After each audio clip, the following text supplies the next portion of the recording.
teman-teman Australian, kembali lagi sama aku Astrid di channel yang selalu bikin bulu kuduk merinding, tapi juga bikin kalian gak bisa berhenti dengerin. Malam ini, kita bakal masuk ke cerita yang bikin jantungan. Tapi bukan cuma soal horor, ini tentang perjalanan, tentang batas antara hidup dan mati, dan tentang sesuatu yang mungkin lebih besar dari yang kita bayangkan. Judulnya, Misteri Saat Sopir Ambulans Mengantar Jenazah. Cerita ini bukan cuma soal hantu atau bayangan di kaca spion. Ini tentang seorang pria biasa yang pekerjaannya bawa dia ke dunia yang gak semua orang berani lihat. Jadi, siap-siap, ambil selimut, matiin lampu, dan ikutin aku ke dalam kisah yang bakal bikin kalian mikir dua kali setiap kali dengar sirena ambulans di malam hari. Yuk, kita mulai. Bayangin teman-teman, ada seorang sopir ambulans, namanya Budi Santoso, umur 38 tahun, orang biasa dari kota kecil di Jawa Tengah. Budi ini bukan tipe orang yang suka cerita horor, apalagi percaya hantu. Dia orangnya logis, kerja keras, dan sudah 15 tahun nyetir ambulans untuk puskesmas di kotanya. Tapi, di balik sikap tenangnya, Budi punya cerita yang bikin kita semua gak bakal bisa tidur nyenyak. Malam itu, hujan deras banget, jalanan licin, gelap, cuma diterangin lampu jalan yang kadang-kadang kedip-kedip kayak mau mati. Di hari itu, Budi dapat tugas nganter jenazah seorang nenek bernama Mbok Sari ke desa terpencil, sekitar 3 jam dari kota. Desa ini, katakanlah namanya Desa Kalimati, bukan tempat yang sering didatengin. Jalanannya sempit, banyak hutan, dan GPS waktu itu masih jadul, sering ngaco. Budi gak sendiri, tapi keluarga Mbok Sari cuma bawa 2 orang, anak laki-lakinya, Pak Joko, dan cucunya, Rina, yang masih remaja. Mereka duduk di belakang, diam, gak banyak ngomong. Suasana berat, hujan gak berhenti, dan Budi cuma fokus nyetir sambil dengerin suara wiper yang gak berhenti gesek kaca. Budi ini orangnya sederhana teman-teman. Dia tipe yang selalu bilang, kerjaan ya kerjaan, yang penting selesai. Tapi malam itu, kita bisa bayangin betapa dia mulai ngerasa ada yang beda. Dia gak takut, tapi ada perasaan aneh yang gak bisa dijelasin, kayak ada mata yang ngeliatin dari kegelapan. Setelah nyampe di Desa Kalimati dan menyerahkan jenazah, Budi pamitan. Jam sudah menunjukkan jam 1:30 dini hari, dan dia harus balik ke kota karena besok pagi ada tugas lagi. Hujan masih deras, dan kabut mulai turun, bikin jalanan kayak lukisan buram. Budi nyalain GPS, tapi entah kenapa layarnya cuma muter-muter, gak ngasih sinyal. Ya, mati lagi, gumamnya. Coba tetap tenang. Dia nyetir pelan, ngandelin ingatan dari rute tadi. Tapi, teman-teman, ini dia momen yang bikin cerita ini mulai gak biasa. Jalan yang tadi dia lewatin, kok kayak beda. Pohon-pohon di pinggir jalan tiba-tiba kelihatan lebih tinggi, lebih rapat, kayak hutan yang gak pernah dia lihat sebelumnya. Suara jangkrik yang biasanya ramai di desa, hening. Benar-benar gak ada suara, kecuali mesin ambulans dan hujan yang ngebut di atap mobil. Budi ngerasa ada yang gak beres. Dia ngecek kaca spion, cuma buat pastiin gak ada apa-apa di belakang. Tapi, detik itu juga, dia ngerasa jantungan. Di kaca spion tengah, ada bayangan samar, sosok putih, duduk di kursi belakang ambulans, kursi yang seharusnya kosong. Budi refleks injak rem. Mobil berhenti mendadak di tengah jalan. Dia nengok ke belakang dengan cepat, jantungnya kayak mau copot. Kosong, gak ada siapa-siapa. Tapi jok kulit di kursi itu kayak masih hangat, kayak baru aja didudukin. Bayangin teman-teman, kalau kalian ada di posisi Budi, sendirian di jalan gelap, hujan deras, dan tiba-tiba ngelihat bayangan di kaca spion. Rasanya kayak apa? Jantungan, bingung, tapi juga penasaran. Budi mulai ngerasa dia gak cuma nyetir ambulans, tapi masuk ke sesuatu yang lebih besar dari dirinya sendiri. Budi coba tenangin diri. Mungkin cuma capek, pikirnya. Dia nyalain mesin lagi, nyetir pelan, tapi gak lama, dia nengok ke spion lagi, dan bayangan itu muncul lagi. Kali ini lebih jelas. Seorang nenek pakai kain putih yang mirip kain kafan, duduk di kursi belakang. Wajahnya tenang, tapi matanya Matanya nempel ke Budi, kayak ngeliat lurus ke jiwa. Budi ngerasa bulu kuduknya berdiri, tapi anehnya dia nggak takut-takut banget. Kayak ada perasaan bahwa nenek ini nggak mau nyakitin. Tiba-tiba setir ambulans kayak bergerak sendiri. Budi nggak pegang, tapi mobil belok pelan ke arah jalan kecil yang gak dia kenal. Lampu jalan yang tadi mati tiba-tiba nyala satu persatu, kayak ngasih petunjuk. Budi cuma bisa nurut, tangannya gemetar di setir. Setelah beberapa menit, dia ngeliat gerbang kota, jalan yang udah familiar. Dia nyampe di puskesmas, tempat dia biasa parkir. Saat dia turun dari ambulans, dia ngerasa ada yang aneh. Di kursi belakang, ada sehelai bunga melati, masih segar, wangi. Padahal Budi yakin banget gak ada bunga di mobil tadi. Dia berdiri di depan ambulans. Hujan mulai reda, tapi pikirannya kacau. Ini apa sih sebenarnya, Gemami? Meski Mbok Sari udah gak ada di dunia ini, kehadirannya di cerita ini kuat banget. Dia gak cuma jadi penumpang Budi, tapi kayak pemandu yang bikin Budi ngerasa dia gak sendirian. Bayangan matanya yang tenang, tapi penuh makna, bikin kita bertanya-tanya, apa yang sebenarnya dia mau sampaikan? Pagi harinya, Budi mutusin untuk balik ke desa Kalimati. Dia ngerasa ada yang belum selesai. Perjalanan ke sana terasa beda.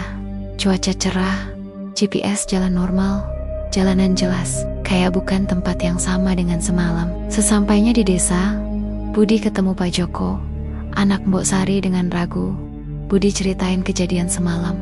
Bayangan, bunga melati, setir yang gerak sendiri.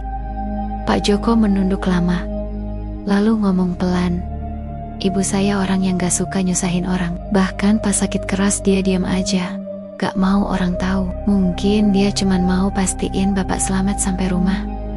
Budi terdiam. Lalu Pak Joko nambahin, bunga melati itu selalu ada di bantal ibu. Kami gak sempet bawa semalam. Budi gak tahu harus bilang apa. Tapi sejak hari itu, dia selalu bawa sehelai bunga melati di ambulansnya. Kayak tanda bahwa dia gak cuma ngantar tubuh, tapi juga pesan dari mereka yang udah pergi. Di momen ini teman-teman, kita bisa ngerasa betapa Budi mulai berubah. Dia gak lagi cuma sopir yang fokus ke jalan, tapi mulai ngeliat tugasnya dari sisi yang lebih dalam. Ada campuran kagum, takut, dan hormat dalam dirinya. Dan bunga melati itu kayak simbol bahwa dunia yang tak terlihat selalu ada di sekitar kita. Beberapa minggu kemudian, Budi dapat tugas lagi. Kali ini nganter jenazah seorang pemuda, Ardi, yang meninggal karena kecelakaan motor. Perjalanan ke kampungnya di daerah pegunungan butuh waktu 2 jam. Orang tua Ardi cuma bisa nangis di belakang ambulans, nggak ngomong apa-apa. Di tengah jalan, Budi ngerasa tangan kirinya tiba-tiba mati rasa. Hawa di dalam mobil jadi dingin banget, padahal jendela tertutup rapat. Kaca spion mulai berembun, dan tiba-tiba ada bau amis, kayak bau darah. Budi nengok ke spion tengah, dan dia hampir teriak. Ardi, pemuda yang seharusnya terbaring di peti jenazah, duduk di atas peti itu. Matanya kosong, bibirnya gerak pelan. Budi menepikan mobil, jantungnya kayak mau copot. Dia nengok ke belakang, tapi gak ada apa-apa. Peti jenazah masih tertutup rapi. Tapi tiba-tiba dia dengar suara pelan, retak, kayak orang berbisik. Ayah, dompetku di saku jaket, tolong kasih ke ayah. Dengan tangan gemetar, Budi buka pintu belakang. Di bawah kepala jenazah ada jaket Ardi. Di saku jaket beneran ada dompet kulit usang. Di dalamnya ada foto keluarga dan surat kecil bertuliskan, maaf, ya, aku belum sempat bilang terima kasih udah jadi rumahku. Sampai di rumah duka, Budi kasih dompet itu ke ayah Ardi. Pria itu menatap Budi lama lalu menengok. Budi gak ceritain apa-apa soal bayangan atau suara, tapi dia tahu malam itu pintu antara hidup dan mati terasa lebih tipis dari biasanya. Ardi cuma muncul sebentar, tapi pesannya ngena banget. Dia kayak pengingat bahwa kadang yang udah pergi masih punya urusan yang belum selesai. Dan Budi, tanpa disadari, jadi jembatan buat pesan itu sampai ke tujuan. Suatu hari, di akhir tahun, Budi dapat panggilan mendadak setelah salat Isya. dia harus nganter jenazah seorang kakek ke kampung di ujung selatan. Namanya Desa Banyusari. Yang aneh, kakek ini gak punya keluarga yang nemenin. Cuma ada alamat tulis tangan di kertas kusam. Perawat di rumah sakit bilang, kakek ini datang sendiri 3 hari sebelumnya, pakai becak, dan meninggal dengan tenang. Kalimat terakhirnya, tolong pulangkan saya, jangan sampai saya sendiri di jalan. Budi akhirnya berangkat. Jalanan ke Desa Banyusari melewati hutan pinus dan ladang gelap. GPS ngaco lagi, sinyal naik turun. Tapi yang bikin Budi merinding adalah ambulans terasa berat. Bukan berat fisik, tapi kayak ada banyak orang di dalam. Meskipun cuma ada dia dan peti jenazah. Di tengah jalan, radio nyala sendiri, cuma ngeluarin suara desis kayak bisikan. Budi matiin radio, tapi gak lama dia dengar suara dari belakang. Suara laki-laki tua, terdengar parau. Sudah dekat, Budi nengok ke spion, gak ada apa-apa. Tapi dia tahu itu suara kakek yang dia antar. Tiba-tiba, lampu ambulans padam. Gelap total.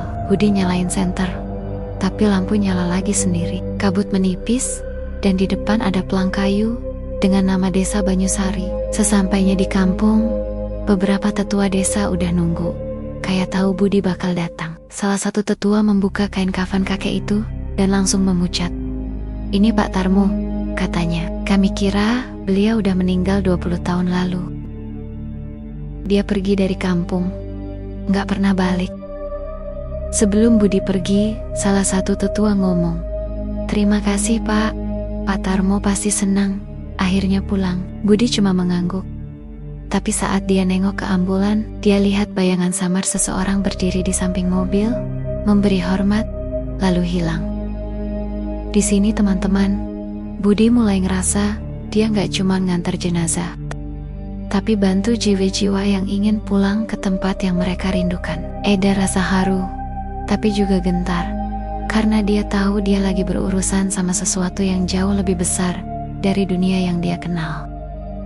Pada suatu hari, Budi lagi nyetir pulang ke kota setelah nganter jenazah. Di tengah jalan, dia lihat seorang perempuan berdiri di pinggir, minta tumpangan. Wajahnya pucat, ada luka di pelipis, bajunya lusuh. Ke kota Pak, katanya lirih. Budi mengangguk, ngebolehin dia naik. Namanya, katanya, Nisa. Mereka gak banyak ngomong. Nisa duduk di belakang, nunduk, kayak ketiduran. Tapi pas Budi nengok ke spion beberapa menit kemudian, kursi belakang kosong. Budi berhenti, buka pintu belakang, dan cuma nemu syal merah tua sama bunga melati layu di kursi. Dia berdiri lama di pinggir jalan, bingung, takut, tapi juga ngerasa gak sendiri. Saat dia mau nutup pintu, dia nengok ke kaca belakang ambulans. Bayangan Nisa masih ada di sana, duduk diam, nunduk. Budi gak takut lagi. Dia nyalain mesin dan nyetir, meskipun gak tahu kemana dia bawa Nisa. Tapi entah kenapa, dia ngerasa itu yang harus dia lakuin. Nisa ini misterius banget teman-teman. Dia kayak simbol dari jiwa-jiwa yang tersesat, yang butuh bantuan buat nyampe ke tujuan akhir. Kehadirannya bikin Budi sadar bahwa tugasnya gak selalu soal jenazah, tapi juga soal jiwa yang belum selesai. Di pertengahan bulan itu, Budi dapat tugas ngantar jenazah pria tua ke daerah pegunungan. Pas mau masuk ambulans, dia nemu amplop coklat lusuh di dashboard. Di depannya tertulis, untuk Budi, dari Harun. Di dalamnya ada peta tua, digambar tangan, dan selembar kertas dengan tulisan, aku gagal kembali, tapi mungkin kau bisa. Semua jenazah yang kita antar, Budi, mereka penunjuk arah. Yang terakhir bukan jenazah, tapi hidup. Jangan tolak permintaannya. Budi tahu nama Harun.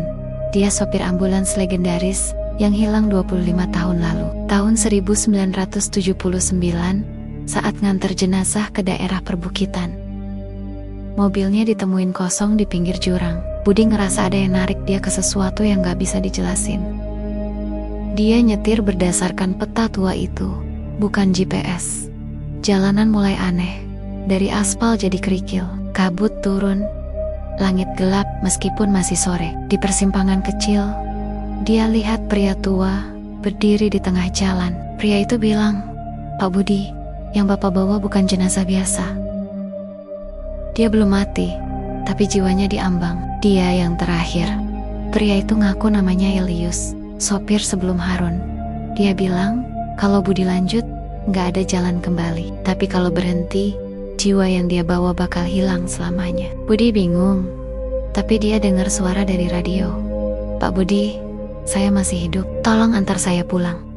Budi buka peti jenazah di belakang. Di dalamnya, seorang pemuda, pucat, tapi dadanya bergerak, masih hidup. Budi coba hubungi puskesmas, tapi radio cuma ngeluarin desis.